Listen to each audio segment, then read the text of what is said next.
Hey, this is RJ Bond. I'm the director and producer of the Tupac Assassination series. I got something out on Tubi called Tupac Cover Up, which you got to watch. But right now, I want to give a shout out to allhiphop.com. You guys rock it, and we look forward to talking to you again.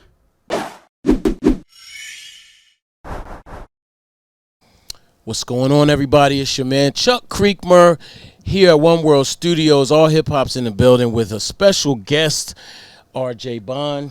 It's a pleasure to meet you, sir. Yeah, absolutely. Yeah. Absolutely. Now, RJ has spent nearly or more than 2 decades, is it? Almost, yeah. Almost About two decades. Yeah. Documenting, chronicling, reporting on Tupac, in particular, Tupac and Big, but in particular around the circumstances around his passing and his life and times. First of all, how are you doing? Because there seems to be a never-ending treasure trove of things happening with Pac. Yeah. Let me put this in perspective. In 2009, after I had done 2 movies, I had done Assassination, Conspiracy, Revenge, and I had done Reckoning, which was the second one. I was done. Right. I was done. I said, no more. There's no more ground to be mined. There's nothing left. We're done. I don't want to think about it anymore or talk about it anymore. And that was 2009. So here we are, 16 years later, still at it. Yeah. And that just kind of says something because it's weird because it's kind of a cycle where there'll be nothing for a while and then something will break. Yeah.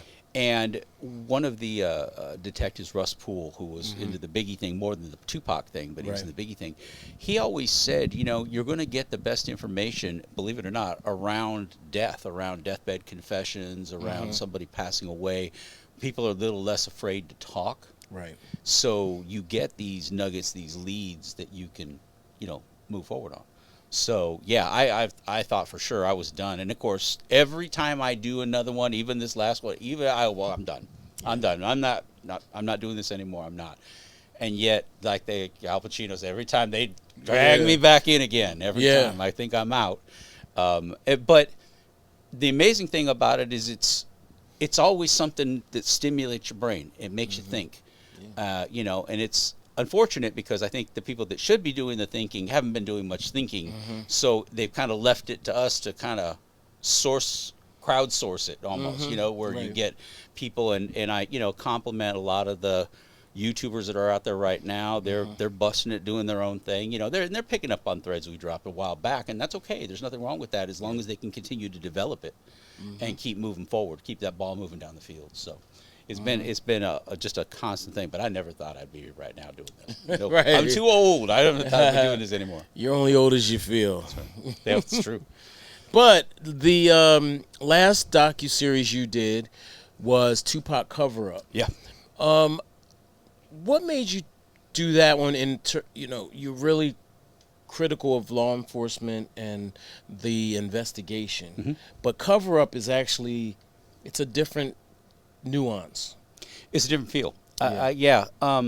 When I did Cover Up, or what the idea of Cover Up, let me say that, came. I had done Assassination Battle for Compton. I'd done that in 2017. So it had been 6 years almost since I had really gone back and touched the subject matter at all. I mean, I actually thought I was done at that point. Right. But when the Keith Davis indictment, the search warrant, and then the arrest in 2023, when that hit, it hit hard. Yeah. And say what you will about whether the innocence of the guilt, I'm not here to, advocate one way or another about it, but I will tell you what bothered me the most was that when especially if you understand the whole situation, you say, wait a minute, this guy is being indicted, no car, no gun, no real witnesses. Suge's out there somewhere. I don't know, trying not to run somebody over or something. But he's, he may have an idea of who it was, but other than that, there's nothing.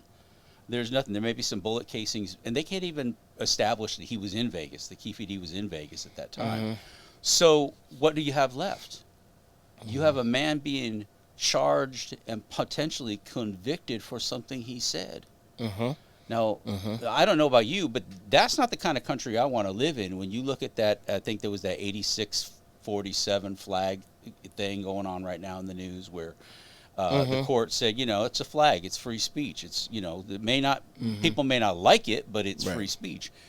And especially in the hip hop culture, you look at the prevalence of controversial lyrics, of controversial. I mean, hit 'em up. I mean, let's talk about that.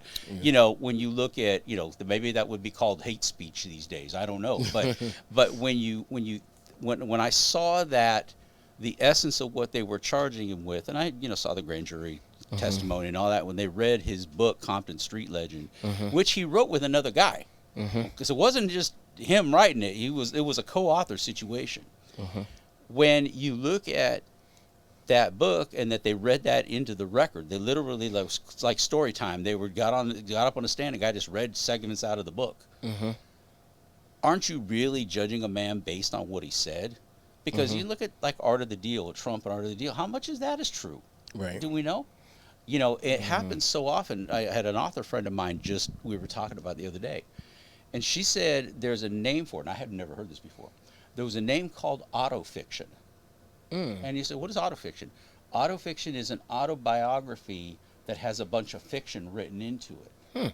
Okay, so it's not just embellishment. People just make random stuff up. And it happens so often, though, that they have a name for it. Wow.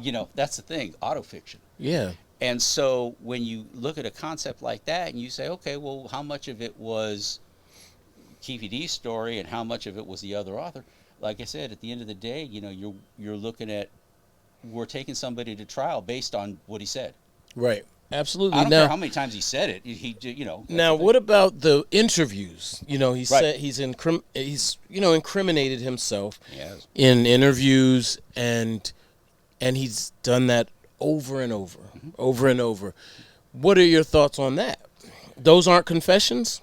Well, for what he said, I'm not going to say he's the smartest guy in the world for saying what he said. That's right. I slipped there. Sorry. I won't say he's the smartest guy in the world for doing what he did. Yeah. He's hardly the first person to try to step up and claim something that he didn't do. Okay, so let's look at context wise that way. The second thing about it is when money's involved, or in the case of some of his interviews he did early on, when threats against his safety in terms of going to prison, or whatever threats were being made by the cops at the time, you have to ask yourself a question. The compelling case that started this whole thing was when a police detective by the name of Greg Kading went up and approached Keffe D with what they thought was a PCP case, where he'd had like 10 gallons or some godly amount of PCP, that, enough to motivate an army for a year, right? And they said that they had him on these PCP charges, right? And according to Kading's book and the information that came out later, they were saying that he actually told Keffe D, well, we'll make a deal on the PCP case if you give us information about the killing of Tupac Shakur. Now, last time I checked, especially when you're 2 strikes down in Keffe D, and you have 10 gallons of PCP that you put in, that's a life sentence right there. Right. Done. He's done. And if he had it, and there was proof that he had it all, case closed. It's done. It's over with. And wouldn't that be the easier thing to do, to just put him in prison for the rest of his life? I mean, the end result is the same. But when you have him saying, well, LAPD doesn't have jurisdiction, it's a Vegas case. The murder is a Vegas case. It's a state case. It's not a federal case. LAPD has no jurisdiction in this at all. So why are you trading a federal case that's a slam dunk drug case to put a man in jail for the rest of his life? If your job is really to get him off the street for the rest of his life, that's a good way to do it, right? They did that with Al Capone. Right. But when you look at what the trade that they made, it's very incongruent. It's really strange. Why would you take a slam dunk federal case and then swap it for an iffy? Because again, no other corroboration. He could say anything he wants to, but by the time they talked to him, the case was 20 years old already. So kind of all the facts that were out there on Orlando Anderson and everything about that, it was already all out there. So, for him to just borrow from this or borrow from that and tell a story that would make his PCP case go away. And then later, there's a second part of that too. Later, when he thought, for whatever reason he thought this, there was some sort of an immunity deal or a proffer deal. All this stuff is floating around, and a single bit of it's ever been proven. The Vegas PD went to the U.S. Attorney's Office and said, hey, that proffer deal that you gave Keffe D, can we get the paperwork on that, please? They couldn't find it. What? Right. Yeah, what? The dog ate it or something. I don't know what happened to it, but they're like, well, we can't find, and this is the U.S. Attorney's Office, and they can't find the paperwork on this proffer session. Right. And that's in the court record. I didn't make that up. That's all in court records. So there's no proof that ever actually really existed in the first place. But if you're, and let's put it out there, Keffe D's not the most sophisticated guy in the world. And cover up, what's interesting is we got a call from the family. I'll just say this real quick. We got a call from the family after Cover Up aired. We got a call from Keffe D's family thanking us for putting information out there. And the funny thing about it was, we weren't particularly nice to Keffe D in the documentary. We said he's his own worst enemy, number one. Yeah. But also that, he told a bunch of stories that were incongruent with each other, and we catch him in the middle of doing it. Right. So it's like, do you really want to believe this guy? So, but back to the prophet thing, he's not the most sophisticated guy in the world. But if you're going to believe, if you have cops and attorneys telling you there's no downside for you to tell a story, you're not going to get prosecuted. Right. Nothing's going to happen. And you believe that, Right. reasonably, then You'll say whatever. why the hell not? Yeah, Yeah, say especially if you're going to make some money off of it. Yeah. You got a book, and maybe you get a movie out of it, and do your thing, and let somebody else decide whether or not it's true or not. Right. That's the thing. So when I look at where we are now, again, I believe it's the police job to say, okay, if you take out the money motive out of it, or you take out the coercion motive out of it, and you say what's left, well, he just said what he said. Right. And so if you can't prove that he was in Vegas, or you can't prove that he had a gun, Right. and you can't answer a simple question like, okay, Keffe D says he was given a gun, and they went to Club 662. There were 14 armed Vegas police officers at Club 662 that night, and at least that many death row guys that had guns.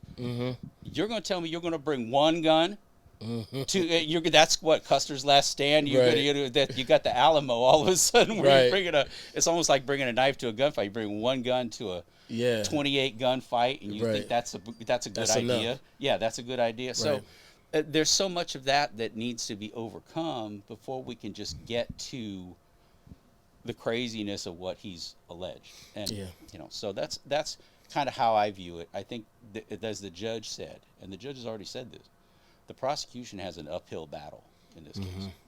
Now, the feds are known to have a very high conviction rate. Do they in your assessment have a silver bullet in this case? Because that's the expectation. Well, the feds don't have much anything to do with this case. This is a state case. I'm sorry. It's okay. No, it's okay. Okay. And prosecutors are always known to have maybe something up their sleeve that they try to pull out at the last minute. And I think the jailhouse call that they just said he made, where he was telling the story all over again to a guy who wanted to write his book or option his book or something. There's always circumstances involved, right? But again, in context. But when you look at him saying things that he said, the state has the burden of making that proof. Now, talking about the feds goes back to what we were just talking about the PCP. That was a Fed case. That was a DEA. That was a Fed case. You had 10 gallons of PCP and a brick of cocaine. Right. Okay? Most people, you and me, we wouldn't stand a chance. Right. We'd be gone. We'd be gone. Goodbye. We just tell your wife and kids, we'll see you on visiting day. That's it. But in this particular case, all of that went away. Yeah. Keffe D became an informant for Greg Kading, okay, a paid informant for the LAPD. Right. Now, what does that tell you? If you really think this guy is that crooked of a dude, I know that they use informants for different things, but if your goal is to put him away from murder for the rest of his life, and you want to make him an informant to try to set somebody else up, you got to have some sort of trust there, right? Yeah. You're going to let this guy, Keffe D was asked to go try to turn Zip, go back here to New York to talk to Zip Martin, because Keffe D had said that that's where he got the gun from, was from Zip. So they sent him back here to try to get Zip to admit that I don't know, like have a dinner conversation with. Right. Well, remember when you gave me that gun? Right. Oh yeah, I remember that. Yeah, we had chicken that night. From Diddy, right? Right, exactly. Right. So Okay. yeah. So yeah, but they did that, and of course they kind of let him loose in New York, and Zip didn't admit to anything, and that was the end of that trip. But again, what side of the fence are you on? If you're going to trust somebody to be an informant, then that means you have to have a high degree of confidence that this guy is going to roll with you. If you're law enforcement, that this informant is going to be working for the interest that you have, Right. You know what I mean? That he's going to be doing that, or you have enough leverage on him that he'll do whatever you tell him to do. Right. So there's so much of that gray area that pipes into this. Mm-hmm. Like I said, it's coercion or it's money. Keffe D's not stupid. I mean, he's looking around. He's not in the drug game anymore, from what I understand. But he's behind bars. He hasn't been for a while, I guess. Yeah. But at the end of the day, he's claims that he's not been in that for a long time. And so when he is looking at how he's going to feed his family, how he's going to make his money, how is he going to do that? So put a book out and blame your dead nephew for it. I mean, I don't know how that goes over at family get-togethers. You know what I'm saying? That's tough. That's tough. But it seems like that's the. I mean, he's alleging his nephew did it. He was in the car. Correct. Yeah. He was in the car. Yeah. That's what he said. Passive standby guy, like the guy that opened the door for the bank robbers that come into the rob the bank. That's what he said. Now,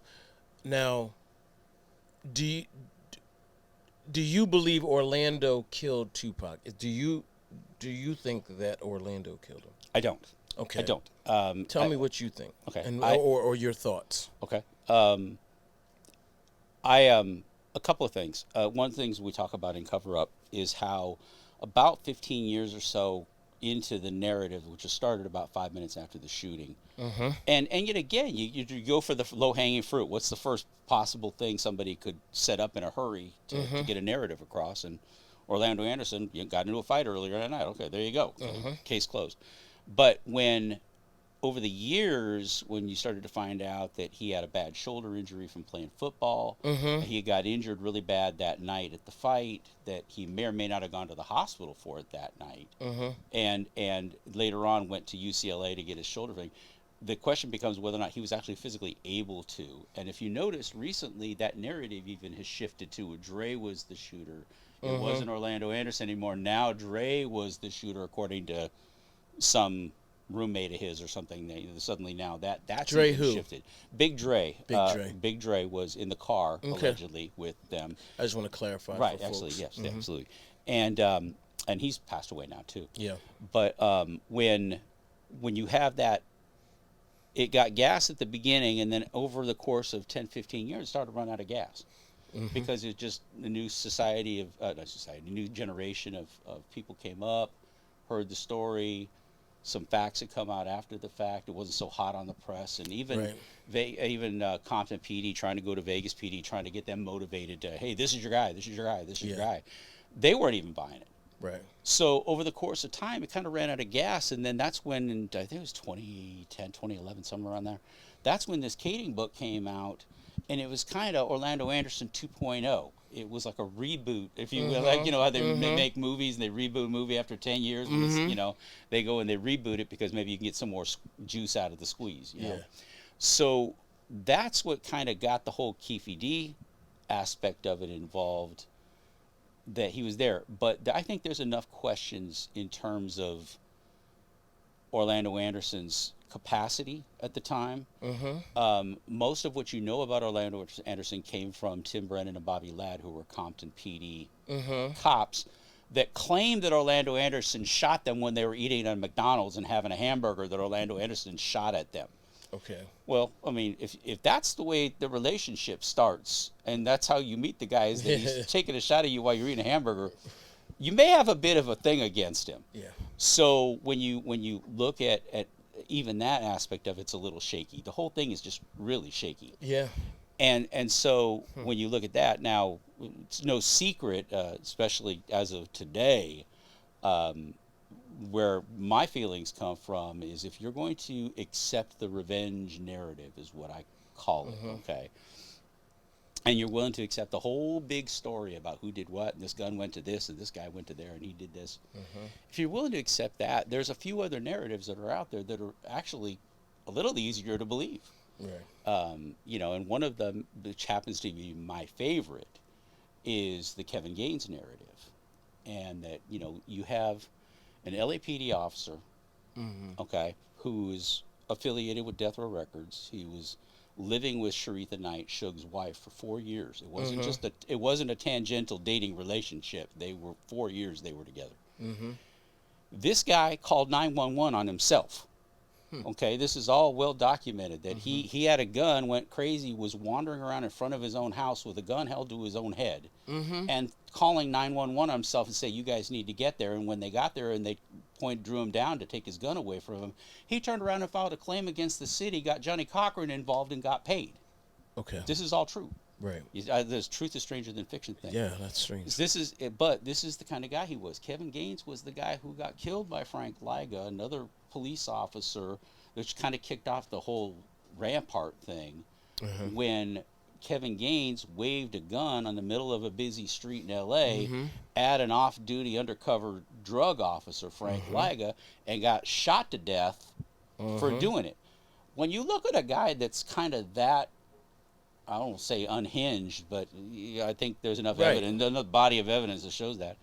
When you get a guy like that, and then you say, well, he's got a relationship with the wife, right, who may or may not stand to inherit some or part of Death Row Records in the event of Suge Knight's death, because take Tupac out of the car, what do you got? Suge. There you go. An attack on the industry, music industry, one of the most powerful men in the music industry at that time. What do you got? So when you take a look at it, kind of strip that out, and you say, now let's look at motive. Right. You know, and when police look at motive, who's the first person that they look at? Usually the wife, spouse. The spouse. Yeah, that's. I mean, it's. And I'm not saying she had or didn't have anything to do with it. That's not the pizza I'm here to deliver. Right. But at the same time, you have to look at that. Now, you got this guy who's a hair trigger guy. There's rumors out there that he was beat up by Suge in a van. There's rumors out there that he was taken out to the middle of the desert and stripped down. That was when Frank Alexander told me. He was taken out to the middle of the desert, stripped down for naked, made to walk back. He was humiliated. Now, we know for a fact that Kevin Gaines, unlike Keffe D, we know for a fact that Kevin Gaines was in Las Vegas the night of the shooting. We know that. LAPD records show that he was there on an assignment. What that was, I don't know, but he was there. So you have a revenge motive, plus you got somebody who was actually, you can pin, that was there, and then you say to yourself, who would be good at doing a drive-by and maybe hitting something? Because let's be honest, most of your drive-by people are kind of, they use bad spray shots. guns. Exactly. Yeah. So when you take a look at it, you say, if you're willing to believe the Orlando Anderson, the whole story, if you're willing to believe that, is this equally possible? Right. So, and that's the thing, and I blame Vegas because they kind of did the same thing I was talking about. They build a frame, and then they try to fit the picture into the frame. Right. You see what I mean? They never explored those other options. No. They never even thought about it. They didn't. Did they not want to deal with it, or did they want to get this, quote unquote, finished and done with? Well, clearly they didn't want to get anything done with because it took them 30 years. So there's no motivation there to get going anytime soon. That's for sure. But what motivation would they have to just throw that out there before they knew, or were they just being lazy? Well, let me put this in perspective for you. Okay. I was contacted last week that Vegas PD just last week interviewed the co-author of Keffe D's book. Just last week? Yes. Okay. Now, and can you understand the implications of that? I mean, if you have somebody that wrote a book and you went to a grand jury and Cliff Mogg, who was the lead detective on the case, was asked specifically by the court, by the jurors, and I think it was actually the prosecutor, said, did you follow up on this book? When you learned about the book, did you do due diligence? Did you follow up on it? Right. He says, we did. Yes. Now, what the hell kind of due diligence you do if you don't even interview the co-author of a book? Right. If you know he's got that. Now, having written a book, I wrote a book called Tupac 187 with Mike Carlin. And it was very difficult at one point to figure out what I wrote, and Mike would take and he'd make revisions to it, and then it became this blend of what I wrote and what he wrote. And so the real problem is trying to dissect what it now. Compton Street Legend is notorious. For example, there's quotes from Winston Churchill in that book. There's quotes from Charles Dickens in that book. Okay, I don't think Keffe D knew. I don't think he even knew who Right. Winston Churchill was. Yeah. Okay, to make that. So you've got your glaring examples of an author's work in the book. Right. Right. But what He do you- might know.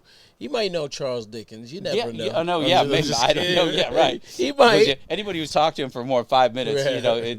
that understand that may not be the case. Right. Yeah. But I interviewed Keffe D back in 2012. I interviewed him. In fact, his nickname for me for a long time was IHOP.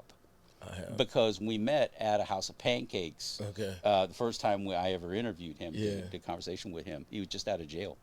But for a long time, his nickname for me was IHOP. When they talk on the phone, they talk about IHOP. That's funny. Yeah.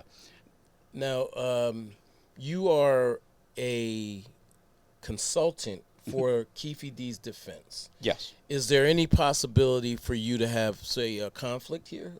Well, I'm not getting paid for it. Oh, So there's no money, Okay. money being paid. I'm not being paid a dime for this. In fact, and my role is not to help shape the defense in any way, shape, or form. Got Put it. those two things out there real clear. okay. But what they have asked me to do, and I have volunteered to do it to help them, is to try to wrangle information of 30 years to when you have a defense team, and Kefe's been through 4 or 5 defense lawyers now, I think, at this point. Yeah. And you know what? That's not a bad thing. I talk about this a lot. It's not a bad thing, because when you deal with attorneys that are going to represent you, especially something as important as the rest of your life, Yeah. for something as big as this, it's almost like a marriage. The attorney that represents you has to understand you, has to vibe with you and who you are and how you're going to present, and then whether or not they believe your story or can add help in that way. It's like a marriage. Some Yeah. people understand you better than others, and the best attorney for you is somebody that is the one who would understand you the best. And now, fortunately, Mike Sanf, who's the attorney on it right now, he's a superstar, and he has one of the highest acquittal rates in Wow. Clark County in Nevada. Okay. So he's the man at this point. I think he's Okay. really good. But having bounced through so many different attorneys, every time you got to start all over again. So it's now kind of a dossier type of thing where it's like, okay, here's what you need to know to get up to speed fast, because you would have to have an attorney and a staff of 15 people and investigators. If you were to try to recreate, I've done 8 movies. Even if you tried to recreate that, it would take you years to do, especially if you don't even understand it to begin with. Absolutely. That was the Frank Alexander was my gateway drug, if you want to call it that. Yeah. He was my gateway drug to the whole thing.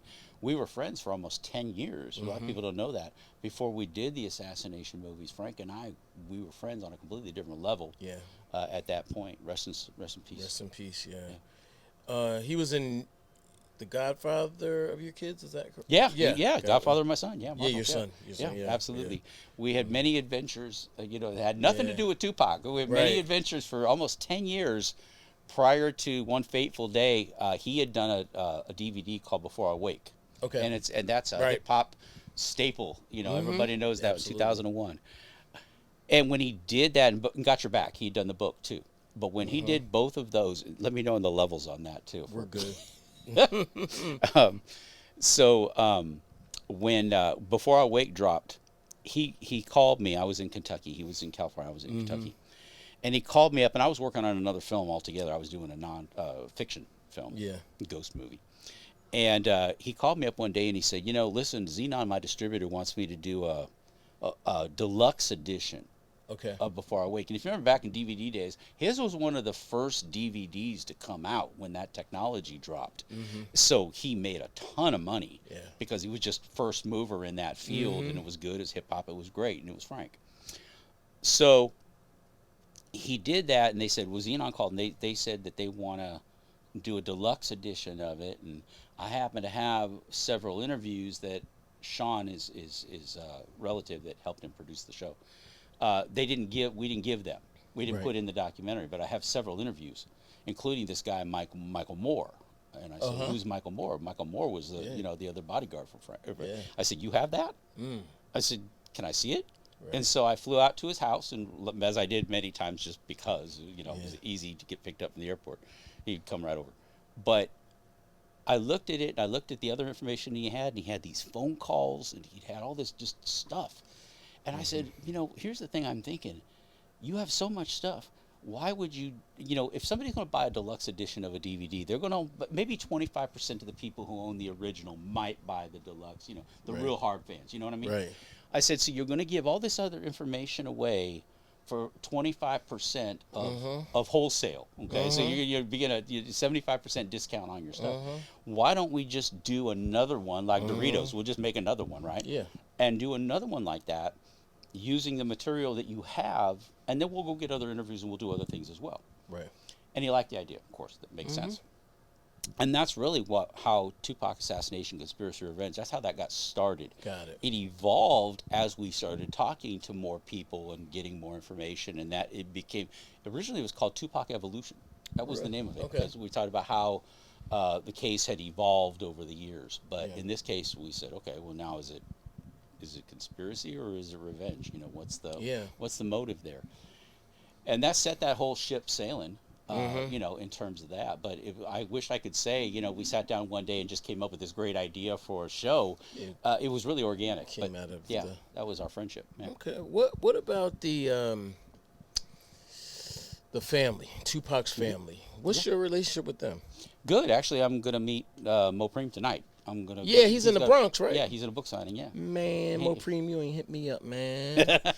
Nah, shout out to him. I have to get the book, and hopefully, I wish I had known sooner. I would have tried to. Mo But was. that's good. Talk to me about that. Yeah, Mo was actually.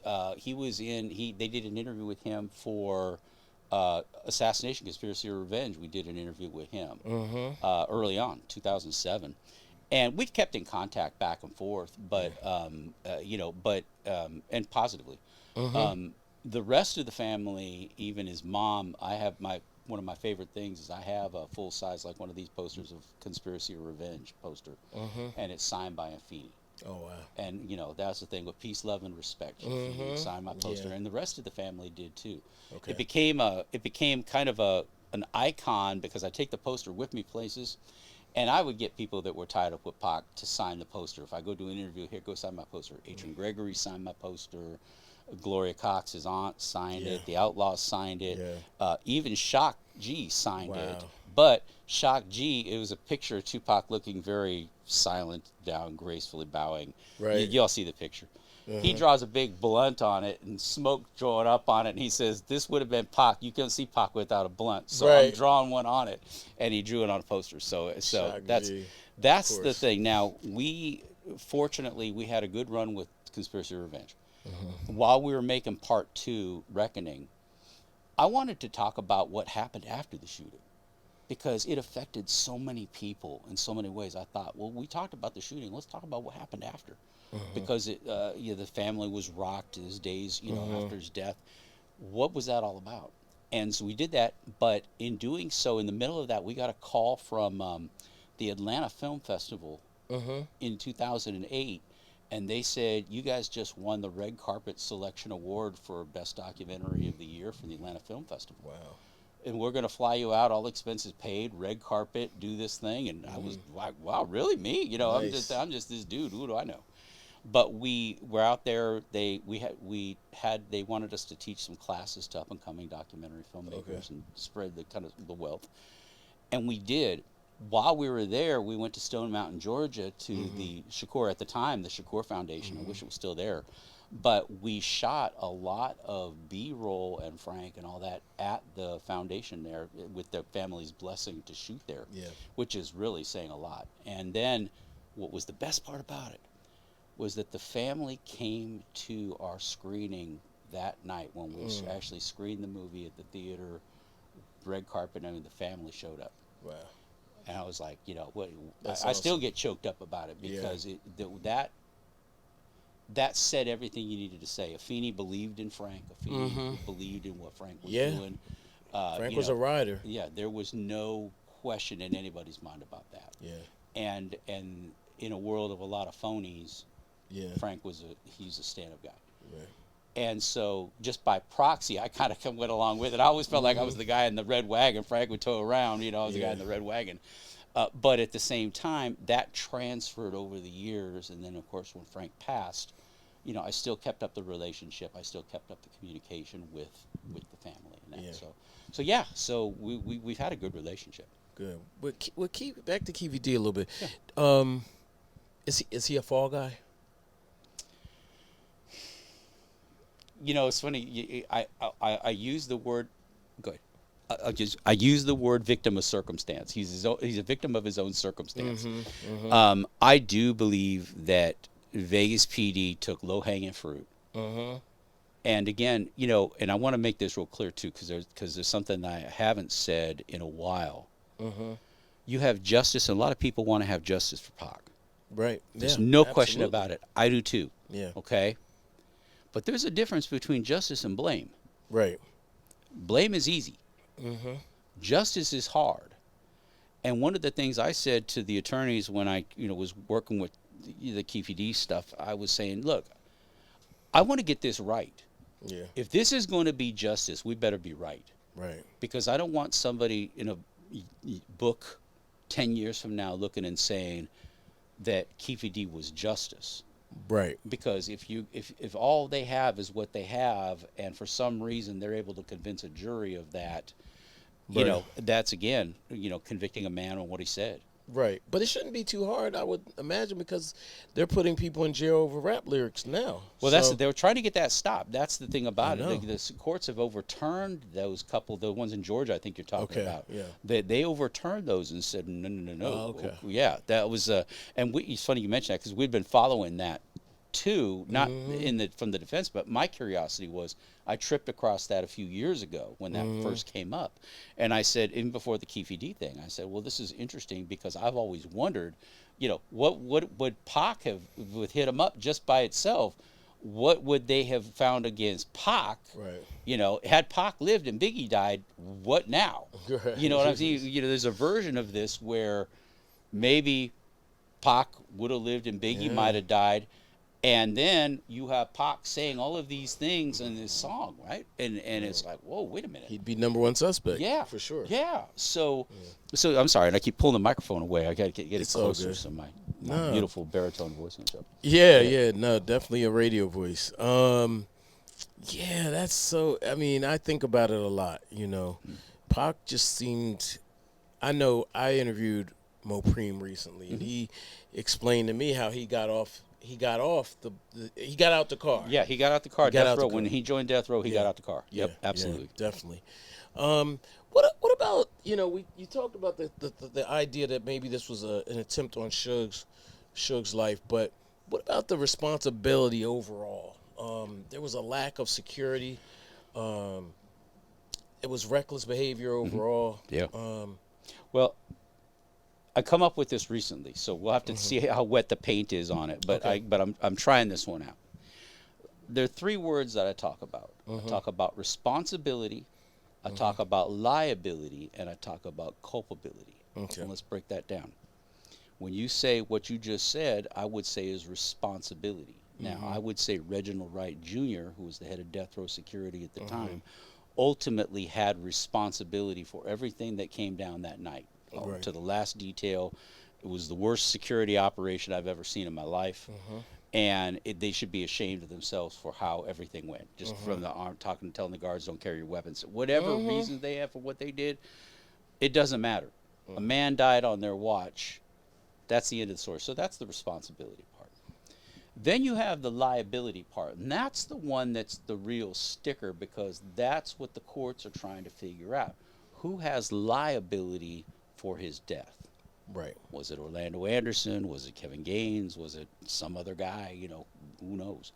And they're going to try to figure that out. But then you have culpability, and the culpability is kind of where a lot of these documentaries, a lot of YouTube channels stay, the conspiracy zones, where they talk about, well, who could have done it? Who's culpable? Who had the means and motive Right. to do it. Uh-huh. And so when you think, there's Suge did it, or Suge was behind it and he put himself in the car on purpose, or you say some of the patents or some other outside theory about who was involved, Uh-huh. whatever those are, that I think that tries to shake out culpability, because you Uh-huh. get to liability through culpability. That's kind of your farm team. You Uh-huh. pick who the best ones out of the league are, and you bring them up to the liability point. And that's where I think Vegas really failed, because Yeah. they didn't interview Michael Moore. They didn't interview Right. Tracy Robinson. They didn't interview so many people that were literally there before, during, and after the fight at the MGM, and Right. after the shooting or during the shooting, or what he told Kadada Jones. She wasn't interviewed. Wow. Okay. Yeah. And you look at that. Now, I was lucky about maybe 5 years ago, 6 years ago, there was a court case that, and we talk about it in the documentary, called the Center for Investigative Journalism versus the Vegas PD. And Uh-huh. what this one guy Uh-huh. did, and he had the temerity, in which I give him major props for. Center for Investigative Journalism was kind of a think tank, a real human rights organization think tank, Uh-huh. where they try to raise political awareness about injustices. Right. And they sent a FOIA request to Vegas PD, and they said, well, it's been, at the time, it was 2018, so it's been 20 years. They said, it's been 20 years since you've been working this case. We'd like to see what you've been doing. We want FOIA copies of the police report, of the police file, because we're not sure you're doing anything, and maybe it's time for other people to take a look at it and see if there's anything else anybody can do. And of course, they said no. Right. Yeah, right. And they said it was an ongoing investigation, and they gave all the normal LAPD stuff with Biggie, same thing. Yeah. Ongoing investigation. Well, this guy had the stones to come back and say, no, I don't think so. I don't think you're working this case. Right. And if you don't give me the FOIA, we're going to sue you. Right. And they didn't. And he sued him. Right. And Vegas PD fought it, and they fought it, and they lost. Wow. They lost. Yeah. Then Vegas PD appealed it to the Court of Appeals, and they fought it, and they fought it, and they lost. Mm-hmm. Vegas PD appealed this FOIA all the way up to the Nevada Supreme Court, and they lost. Wow. So what ended up happening was Vegas PD then had to make this whole accounting of every single document that they had. Right. And they had to list the reasons why they weren't going to give it up. Okay, for Right. every single document, they had to give a reason. It's called a privilege log. Okay. And they did that with Biggie, too. In the Biggie case, they did the civil case, they did that, too, where they give that. And the judge in the Biggie case was really lenient on that. Vegas courts came back and said, well, we don't think so on most of this. And then when they lost their appeal, the court ordered them to turn over a majority or a significant part of the police file. Right. I was working on a show called Last Man Standing. It was a Nick Broomfield. It was his follow-up to Biggie and Tupac. And I was the executive producer on that show. Okay. So, and it was being run through the BBC. So I kind of reached out to a friend and say, hey, can you reach out to these cats and see if maybe they might be willing to, because when they got the FOIA request, they didn't get, it wasn't like it was public. When you Right. do a FOIA request, it's just to them. Right. So it doesn't matter who else there is. If I'm getting too far in the weeds too, let me know, because It's know, okay. it's Yeah, crazy. it's cool. But this was exciting to me because it was the first time that I knew of that anybody saw anything Vegas was doing. Right. Anything. And I was able to get all those police files. You have I have them. Yeah, I do. what's- Not all of them, but I have. And what's the best part about that is that because they did that privilege log where I told you, where they kind of indexed every document and record and everything report that they had, I could take what they gave up in the FOIA and match it against what's missing, and we know what they didn't turn over. Okay. Okay, so we know what they didn't turn over, but I also know what they had, what they gave me. And what I saw was a travesty. What did you see? I saw that they had a whole section where they called it recorded interviews, where they would actually go and tape an interview with somebody. In 20-something years, how many interviews do you think they did? How many recorded interviews do you think they went out and recorded a witness? How many do you think there were? 20? Nope. Less? 9. 9. Think about that. With the was amount gonna of say people 10 that were at involved first. in the death row entourage and Yeah. right-way security and all the witness, And of those 9 interviews, I think 8 of them were done the night of the shooting, Right. or shortly after. They did shows a couple days later, but all of those were done within like a week of the shooting. Yeah. And when I looked at that, and I said, "Wait a minute." You had 20 something years to interview people. And of course, when we were doing the documentaries, Michael Moore said he'd never been interviewed. Tracy Robinson said she'd never been. We talked to people all the time saying that they've been interviewed. And you have to take them at their word because, they say they weren't. But when you get the actual police documents and you go, these are the interviews that were done, and you look at like this 9 people for a 20-year investigation, you say, what the heck? Yeah. And so that was probably the biggest eye-opener to me of it. That But just they nothing didn't done. care, though. I mean, is that fair enough to say? I think that's a they just completely didn't fair. care. Yeah, I think it's a completely fair assessment. Yeah, because if it was anyone else of note, they would have done a far more thorough investigation.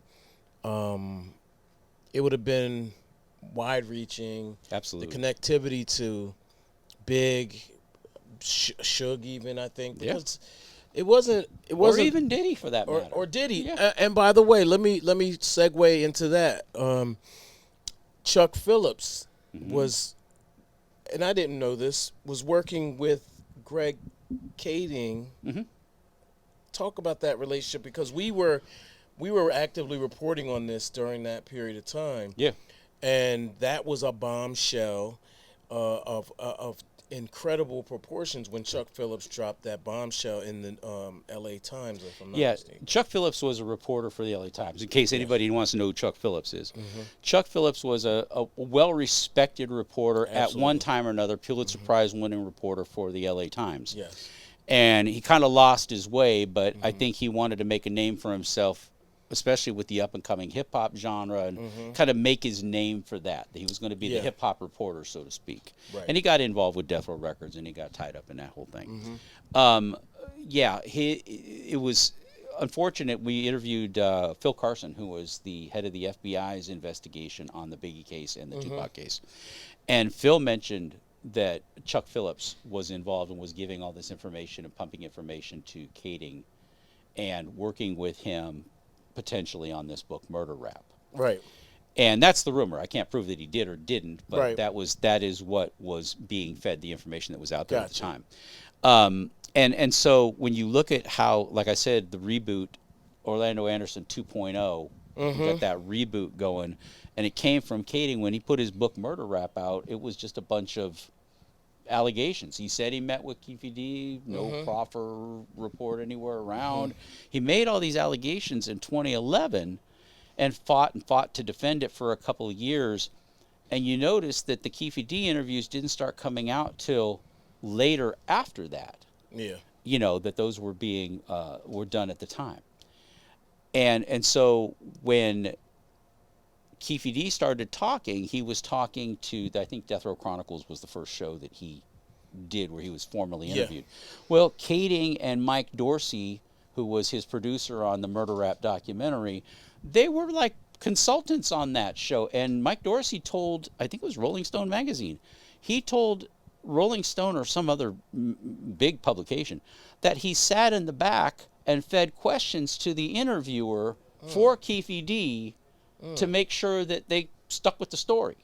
Okay? Make sure he, quote, didn't wander. Right. Right. We have the Las Vegas Metro interview with Keffe D, where Darren Dupree, who was Greg Kading's partner at the time this interview was done with Vegas PD, they were there kind of babysitting him at the time. And, of course, where are they? They're at L.A. headquarters, L.A. robbery homicide headquarters, with like 4 doors you got to get buzzed into. But that's okay. You're free to leave. We don't need to Mirandize you because you're free to leave, right? Anytime you want to just walk out, Keffe D, you can go, right? Sure. Right. So he's in there. The detective from Vegas PD leaves the room. He's still recording Got it. the interview. When he walks out, the attorney, Wayne Higgins, who was tied up with Kading on other things, and Darren Dupree tell Keffe D, stick to the story. These exact words, stick to the story, Right. and you'll sleep well at night. Right. That's what they told me. Right. And I read that in the transcript. That made it right into cover up. That was it. What it was. Yeah, He's of like, course. because the implication is if you don't stick to the story, we're gonna have problems. Right. Right. So Right. I think it was important, and that's why in 2009 and later, I think it was important that they get that foundation of getting Keffe D to say these things. And of Yeah. course, if you think you don't have any immunity problems and you think you're free, and this guy's telling you, yeah, you're never gonna, Yeah. they're not gonna do anything with that. Suddenly, Vegas wakes up and reads the book, as they said in their grand jury testimony, and now they're like, oh, this is the guy. Right. Well, you have to also remember this is an election year for the county prosecutor. Okay. Yeah. And he was running, I think, on election even back then. Yeah. And they had a new sheriff, Kevin McMahill. I think Kevin McMahill's a nice guy. He's like an angry dude all the time. Every time you see a press conference with him, he's like all red and angry, Right. like he's pissed off that he has to do a press conference. But I think that this is, to your point, really low hanging fruit. Right. And this is political as well. I think it always was political. Always has been. Yeah, always. All right. Well, we have to have you on again because we've done extensive reporting. I wouldn't consider it necessarily investigative reporting, but extensive reporting on this whole situation with Pac, Big as well, and I've never fully. I've never come to a conclusion. Like I've never felt like I knew exactly what happened. Do you feel at this point that you have a grasp of what happened? Do you think you know who killed Tupac? Do you? That's a great question. And of course, I get asked for it all the time. And over the last 20 years, I won't say it's a dodge, but my response has always been, well, we make our documentary so you can make up your mind. We put the facts out there. And in fact, conspiracy said you be the judge on the bottom of it. That's where we try to go with it. Do I have my own opinion about what happened? I think I told you, I think who I think might have the greatest likelihood. But no, what saddens me about this, and I'm glad that you asked this question, because what saddens me the most are two things. Number one, win, lose, or draw, this is it.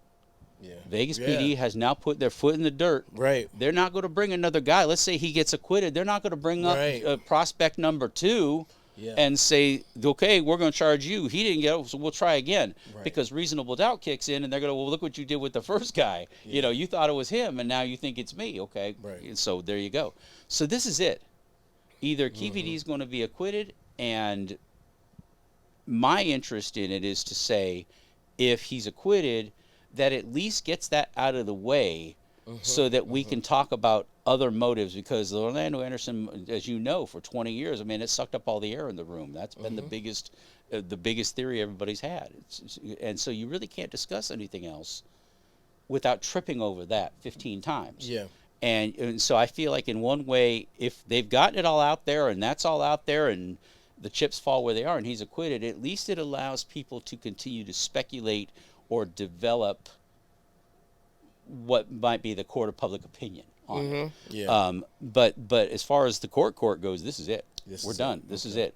So that's part one of it. And part two of it, the other part that makes me sad is, and this is something that we talked about earlier in an interview I did, is that during the actual court hearing, the court's case is scheduled to be 6 weeks. It's going to start August 17th. You know what happens in the middle of that? The 30th anniversary of the shooting. Yes. The actual event where the man was killed Yes. is going to happen right in the middle of court. And I, for one, am going to ask Mike Sanford, I'm going to ask that there be a moment of silence on September 7th when he was killed. Not when he died September 13th. Well, we could do that too. But on the actual, what we are here to talk about in this courtroom happened 30 years ago to the day that we're going to be in that courtroom. And a man died. If that doesn't make it real, I don't know what does. Man, that's so... Ugh, it gives me the willies. It does. Yeah. It does. But again, that's why it's so important that we measure 5 times and cut once with this. Right. We can't just take a man's word at it. Okay, maybe he did say some things. And, a lot of times when they have successfully convicted somebody based on something they said, it's a confession, and they take you to where the body is, and there's the body because he said this is what he did, and there's the body. Wow, sure enough, he was right.